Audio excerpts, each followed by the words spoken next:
Ladies and gentlemen, welcome to the World's on Fire podcast. This is your unofficial announcer speaking. And the podcast will officially begin in 5, 4, 3, 2, 1. And a gracious good evening to you and yours. This is your, in fact, official announcer, dead President Kennedy.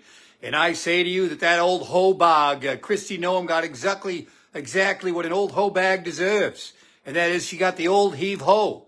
Be that as it may that as it be. Here is your host for the World's on Fire podcast. Give it up for John McIntyre. Woohoo! Thank you so much, dead President Kennedy. Always good to hear your sparkling vocal cords shine. Good evening, Mr. and Mrs. America, Mr. and Mrs. Pittsburgh, and all the ships at sea. This is the World's on Fire podcast. I am your resident nattering nabob of negativism, John McIntyre. Here now some headlines from the week that was. Christi Noem will no longer be able to fuck Corey Lewandowski in the sky at taxpayer expense. It seems that all good things must come to an end. Trump demands unconstitutional surrender from Iran. Trump demands unconditional surrender from Iran, although with Trump it's probably also unconstitutional. He may have forgotten, Trump that is, that the potential surrenderers are all dead. A few of the Trump cabinet members are incompetent clowns, but nobody can out-douchebag Pete Hegseth. American military commanders reportedly say this crazy war is a part of God's plan. Jesus H. Christ. Long ago, a prominent individual predicted Trump just might attack Iran. This was a prediction from many years ago. I can't tell you who it is, but it rhymes with Beffrey Jepstein. Gas prices are up. The stock market is down. It is no longer neither hunky nor dory out there. And Britney Spears fulfills our expectations by getting arrested for drunk driving. And ain't that America for you and me?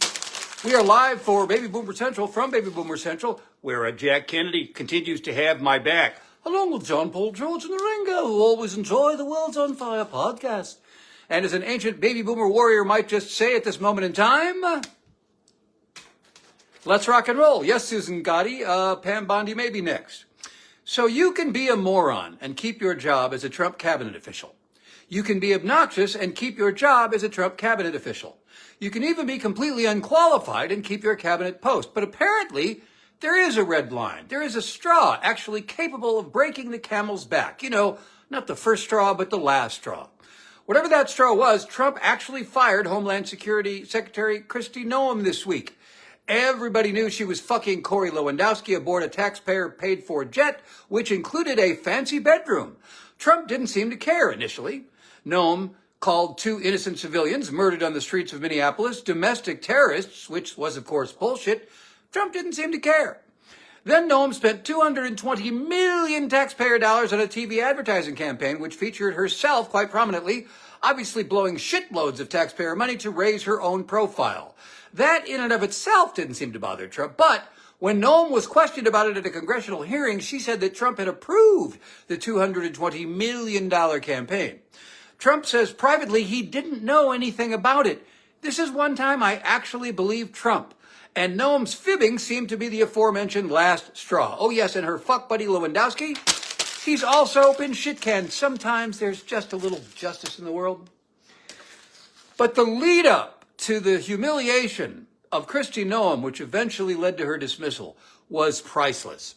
A lame duck Republican senator, who therefore doesn't have to worry about minding his P's and Q's, he went after Christi Noem harshly for writing in her book about shooting her dog and shooting her goat while she was still back on the farm in South Dakota. And this senator even tied these shootings of animals to Minneapolis and the events there.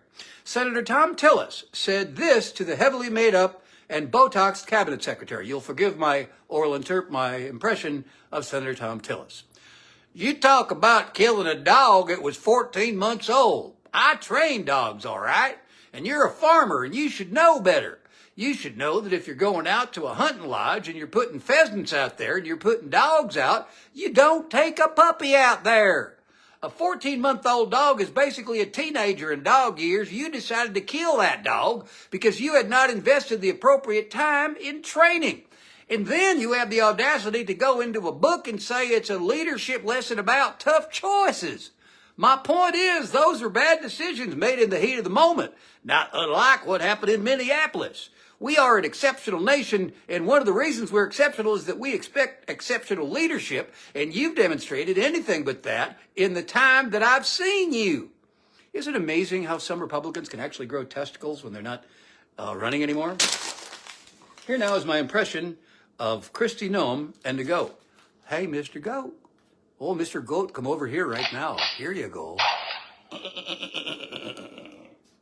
Now Christi Noem and a dog. Hey, little doggy, come here, why don't you? Oh, yeah. Thank you. So, as you probably know, Oklahoma Senator Markwayne Mullin, how come his name is Markwayne? That's two first names bunched together. Markwayne Mullin is the new head of the DHS, another major league goober. We'll see what foolishness this Okie from Muskogee gets himself into. Meantime, gotta love Republican Congressman from Kentucky, Thomas Massie.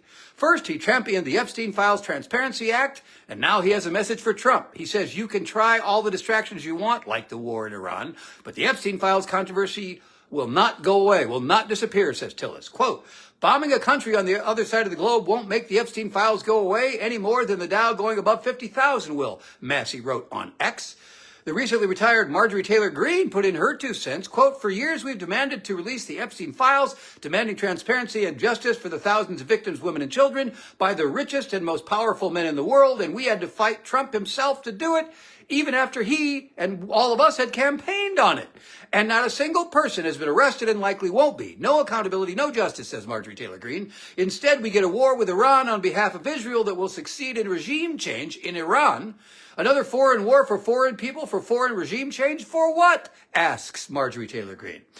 I'm certainly glad a handful of Republicans are finally getting a clue and finally getting some testicles, but all of you will be irrelevant after the shellacking that Democrats will be handing you in November, and I cannot wait. Wah-ha-ha-ha! David Roth, who knew it was pronounced Iran?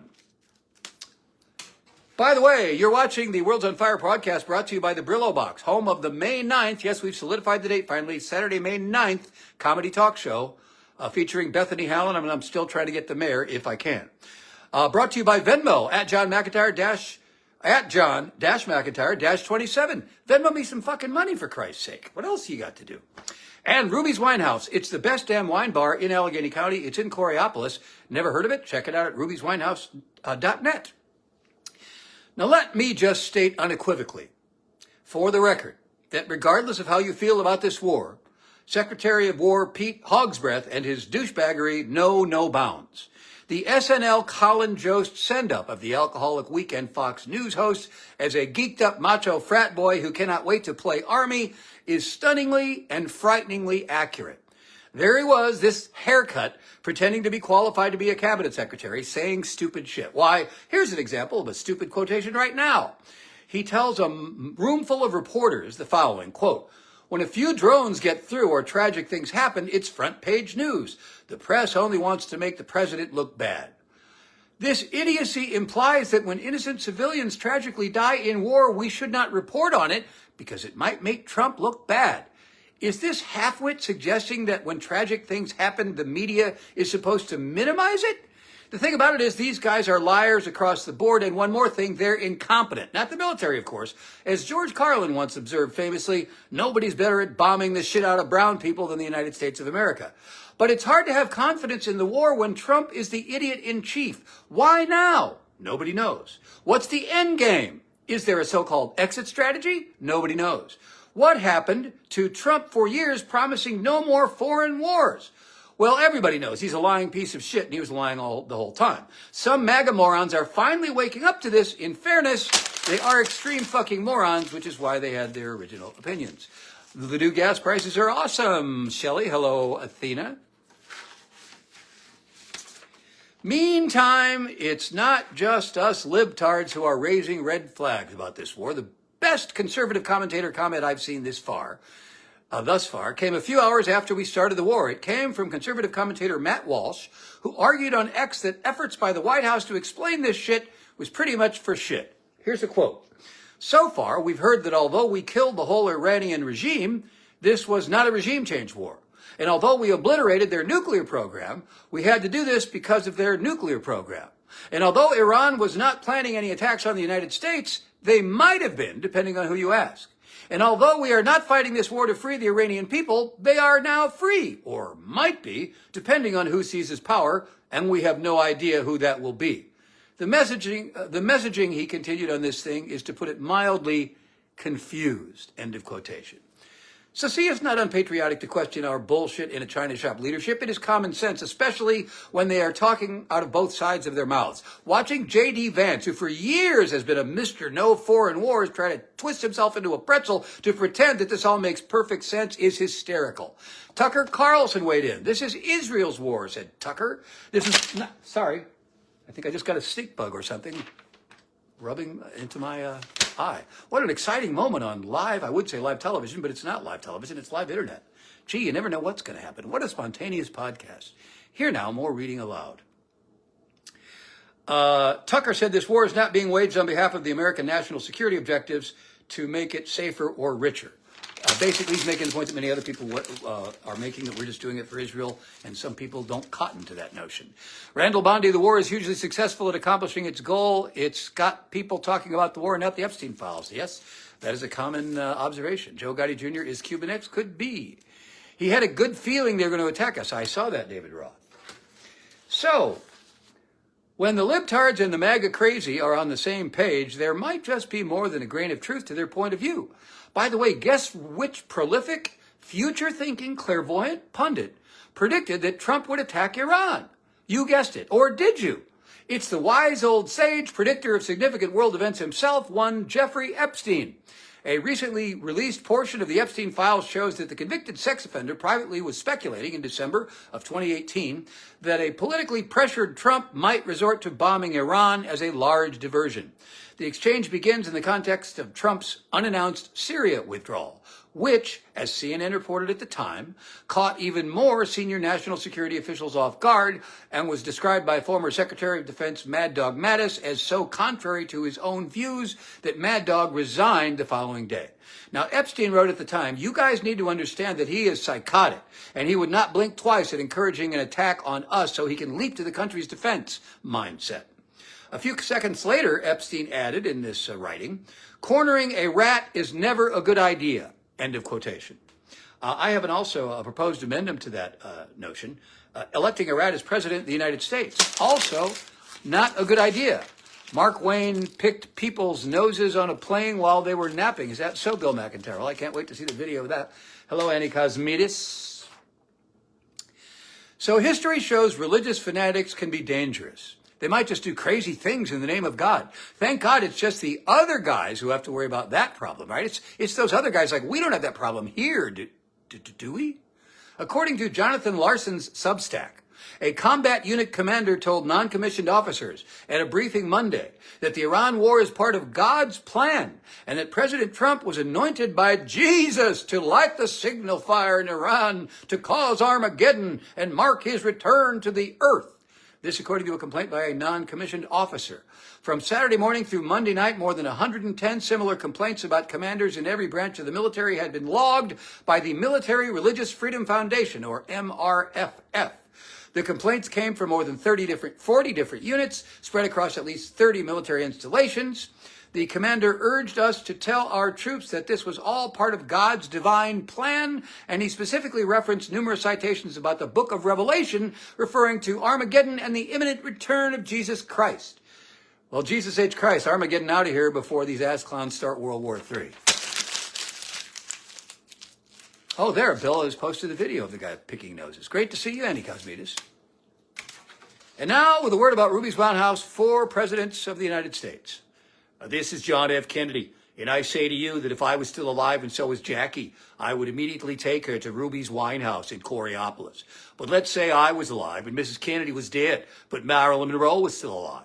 Well, then I would take Marilyn to Ruby's Wine House in Coraopolis, and I would make her sing Happy Birthday to me in front of everybody for old time's sake. This is Richard Nixon.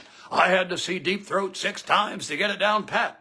But it's easy to swallow the delectable delights at Ruby's Wine House in Coraopolis. They always give you a 4-pour in the wine glass. Gotta go to Ruby's, ruby'swinehouse.net.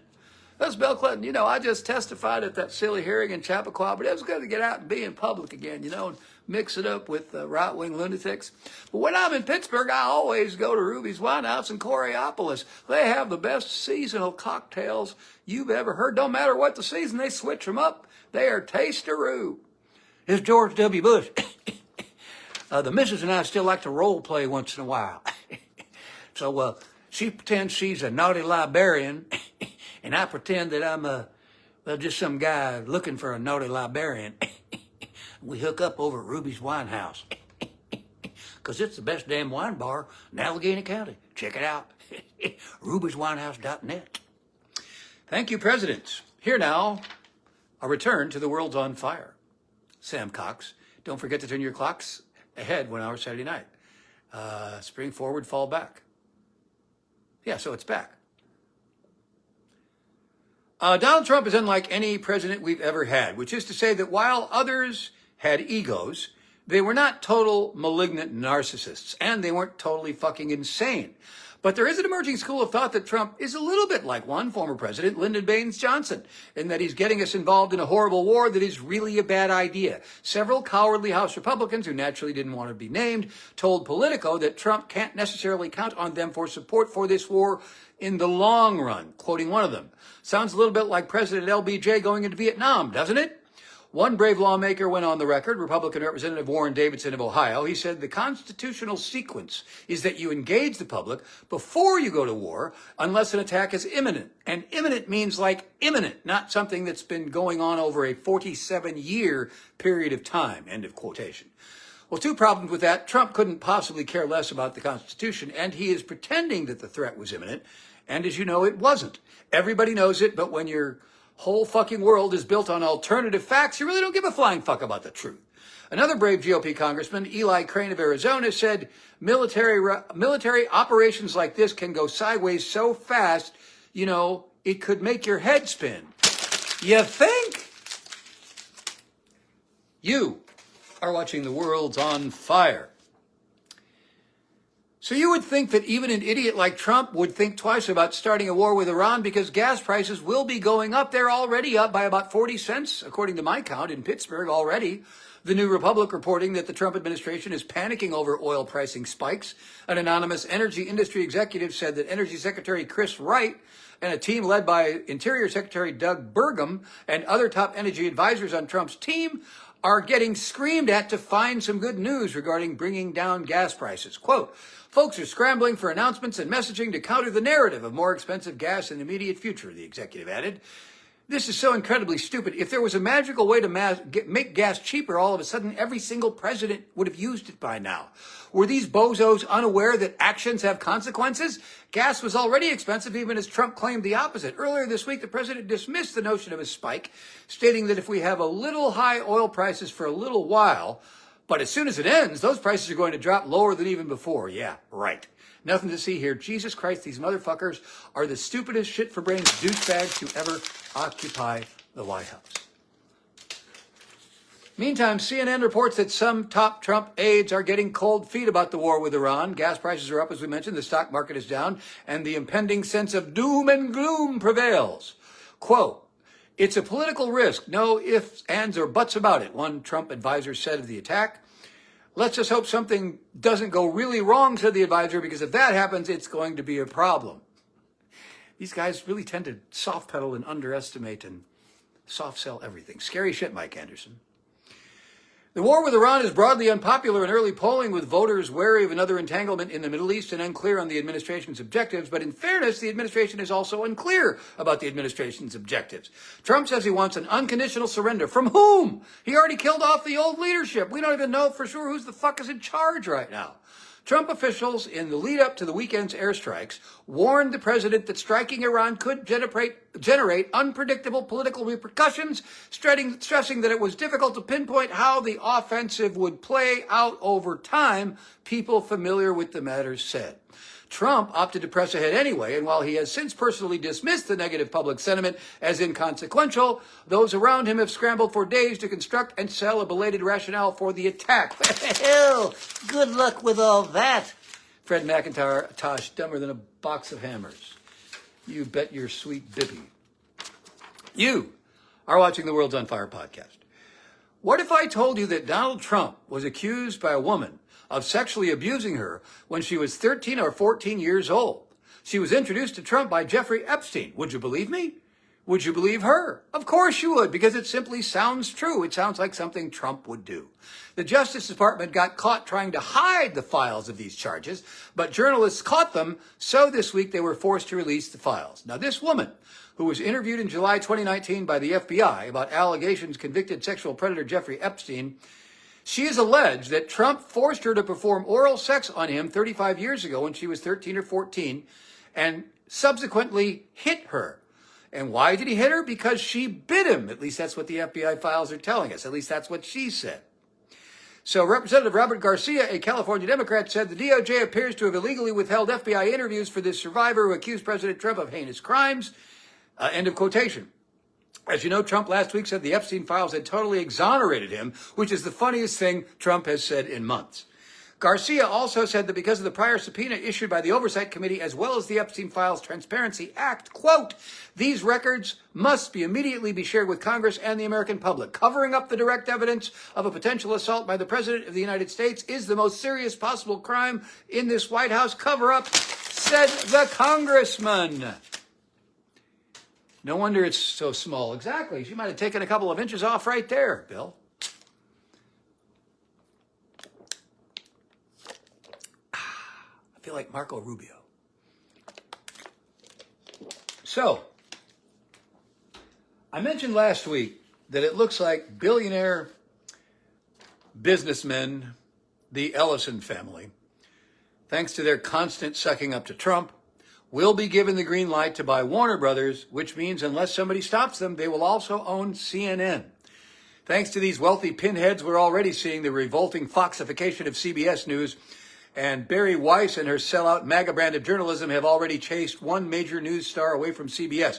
Weiss actually tried to get Anderson Cooper to anchor the CBS Evening News, but Cooper said no fucking thanks. He claimed he wanted to spend more time with his family and he was going to leave CBS in 60 Minutes, but behind the scenes, the publication's Status has learned that Cooper, among others, had grown increasingly uneasy with the rightward direction the network had charted under Weiss's leadership and David Ellison's ownership. One insider said he wasn't comfortable with the direction the show was taking under Barry, and he was in a position where he doesn't have to put up with it. A second person familiar with the matter confirmed Cooper's exit was related to his discomfort with Weiss. A 60 Minutes piece Cooper had been working on since last year had been subjected to an intense level of editorial scrutiny. It is about a debunked conspiracy theory that Trump totally buys into, that there is a white genocide in South Africa. It is unclear when or if that Anderson Cooper piece will ultimately air. Joe Gotti Jr. had to buy something that small. Yes, indeed. Too bad she didn't bite it off. I would agree with that, Randall. If you believe Sasha Riley, you know why he wears diapers. Okay. Patrick Emmett McBride is washing. Hello, Patrick. Get your questions ready for Ask John Anything, because this is my last full-fledged item. There are some things you can depend on. The sun rises in the east and sets in the west. The sky is either gray or blue. Trump will say something stupid before you know it. And Britney Spears will be arrested for drunk driving. Yahoo News reporting the pop superstar was taken into custody Wednesday night in Ventura County, California, after authorities say she was suspected of driving under the influence. The incident places Spears in the spotlight once again, but this time the focus isn't on her music or entertainment headlines. Instead, it centers on a familiar issue involving celebrities, cars, and alleged impaired driving. Handy tip. If you're rich, hire a fucking driver, you moron. Authorities have not yet publicly disclosed what prompted officers to pull over the vehicle that Spears was driving, what type of car was involved, and officials have only confirmed the arrest and that it stemmed from suspected driving under the influence. So we don't even know what her blood alcohol content was yet. It also remains unclear whether anyone else was inside the vehicle at the time of the stop. She goes to court on May 4th. Call me crazy, but I think that particular court appearance just might attract some media attention. A shout out to Christine Montgomery, the fantastic photographer who comes to all my shows, both the storytelling and the comedy talk shows, has been doing it for years, and has carefully cataloged via still photograph many of the fantastic performers, and also me. She had foot surgery today. And I picked her up at the hospital. And why did I do that? Because I'm a swell guy. In fact, I'm a sweller than swell guy. And in fact, if you understood what a swell guy I am, you'd Venmo me some money. Not you, Christine. At John-McIntyre-27. The Brillo Box, May 9th, is the next comedy talk show. Bethany's going to be there. Bethany, controversial county councilwoman Bethany Hallam. I have invited the mayor. We'll see what he says, and a player to be named later. Brillo Box, May 9th. And Ruby's Winehouse is the best damn wine bar in Allegheny County, and you can check it out on the inner tubes at rubyswinehouse.net. Woohoo, woohoo, woohoo. This broadcast is partially brought to you by the Driftwood Oven in Lawrenceville. Driftwood Oven, home of the sausage, mushroom, onion, and pepperoni pizza. That's sausage, mushroom, onion, and pepperoni. It's not just good, it's fucking good. It's not just good, it's fucking good. So put that in your pipe and smoke it.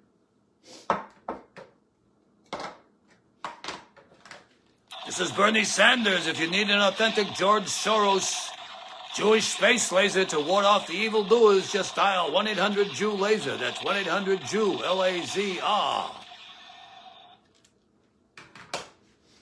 I'm so glad we had this time together, just to have a laugh, ha ha ha ha, or sing a song. Since we just get started, and before you know it, comes the time, it's time to load my bong, bong, bong. Brother Bill asks, what was our second dog's name? Well, Lady was the first one, and then Jim. Remember him? I think he followed Bob home one day, and then, of course, Violet was the third and final dog. Patrick Emmy McBride, Billo Box sounds good to me. Good, Patrick. I know, I do like the Parkway Theater, where I've been performing the last few shows. I like them both, and I might want to look for one or two new venues in the coming year. But Brillo's always been one of my favorite rooms. Obviously introduced to me by fantastic comedian Gab Benesso. And Gab's no longer part of the show, but the room is still full of comedy ghosts from many years past. Correcto, says Bill. Shelley Urbank Wolf, at least the weather change is nice. It is. Does the pizza come with free Tums? You don't need the Tums. It's good for your tummy, and therefore there ain't no Tums necessary, Joan Hemming. Anybody got any questions for Ask John Anything? Thanks to Bill and Hank for all the gifts over the years.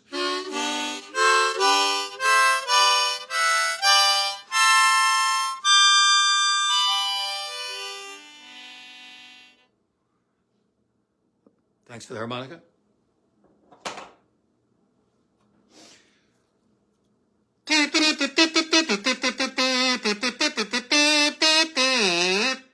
Thanks for the kazoo. I regret ever voting for Fetterman, only a matter of time till he was the red MAGA hat. Yeah, I haven't really commented on it yet, but John, for better or for worse, for richer or poor, for right or wrong, has flipped. He is not the Fetterman that I thought he was, and I don't know if it has to do with the stroke or this is John the whole time and he just kind of waited to reveal the full Fetterman until now. I don't know. I did see there was a tweet of Giselle Fetterman, his wife, the lovely and talented Giselle, and it pointed out that she'd been undocumented for many years. She now, I believe, has her citizenship, but was always worried about it.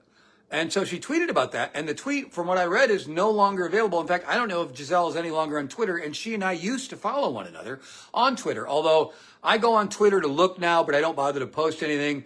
I have been shadow banned out of existence. All the liberals, most of them, have left Twitter, and it's just dominated by right-wing nutbags, and it's not any fun anymore. Do you have to get mushrooms every time? I don't get mushrooms every time, Annie. Sometimes I just get, like sausage and pineapple. Although I do like me some mushrooms, man. But I do, and I put mushrooms in my chili. I like mushrooms. Trump's neck looked bad this week. Yes, it did, Joan. Big red fucking, you know, and they had some lame excuse for it. He's going to die before the end of the term. And remind me that I was wrong if I end up being wrong about that. Any other questions for Ask John Anything?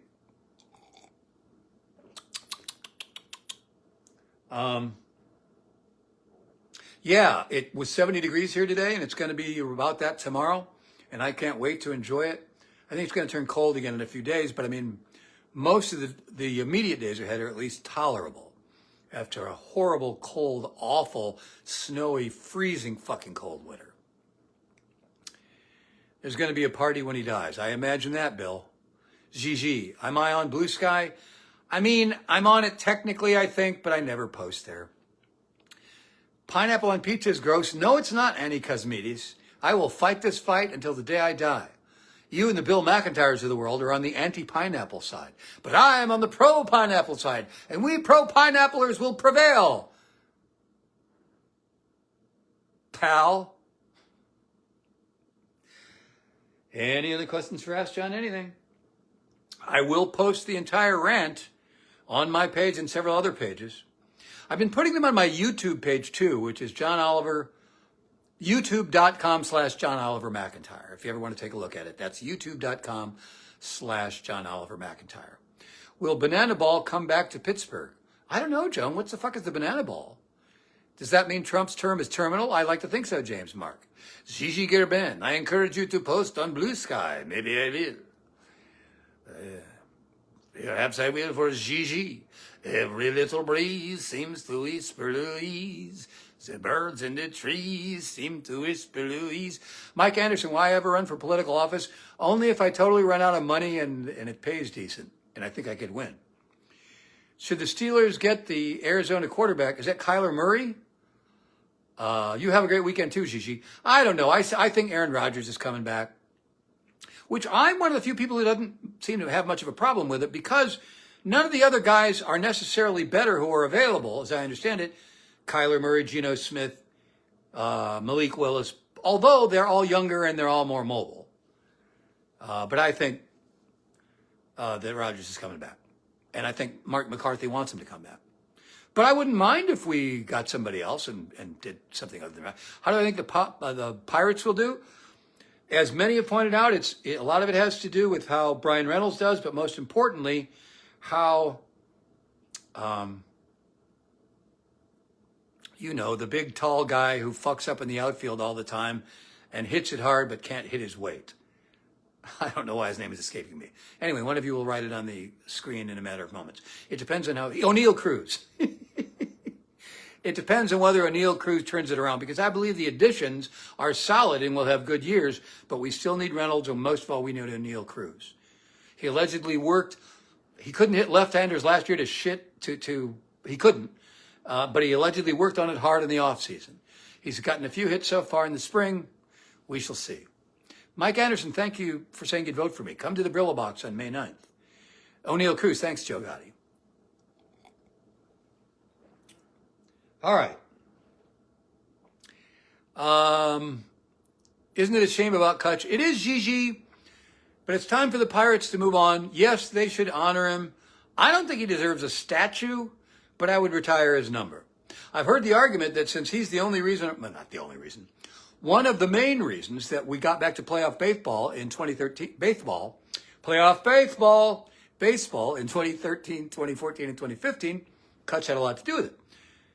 But the other statues of like Willie Stargell and Clemente, these guys were in World Series.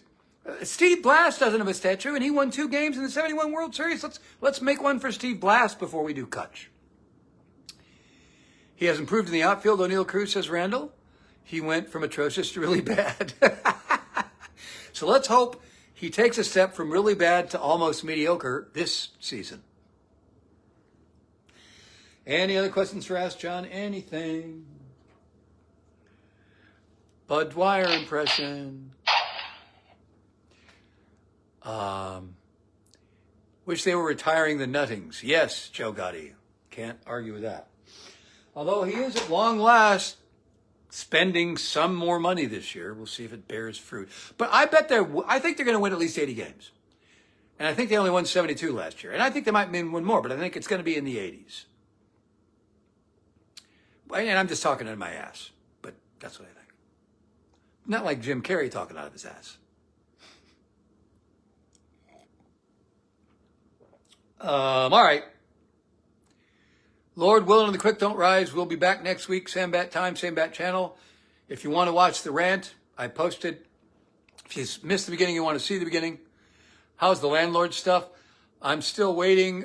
So far, we're just paying the executor of the estate, the landlord. And so status quo. Is he going to sell the place? Does he want to be a landlord? I don't know yet. Status for Cobra. Oh, statue for Cobra. I agree with that. Before we have one for Kutch, let's have one for the Cobra. Shelley Wolf, stay safe and sane. You too. Annie, you hang in there as well. All right. We will see you next week. Same bat time, same bat channel. Be there. Aloha.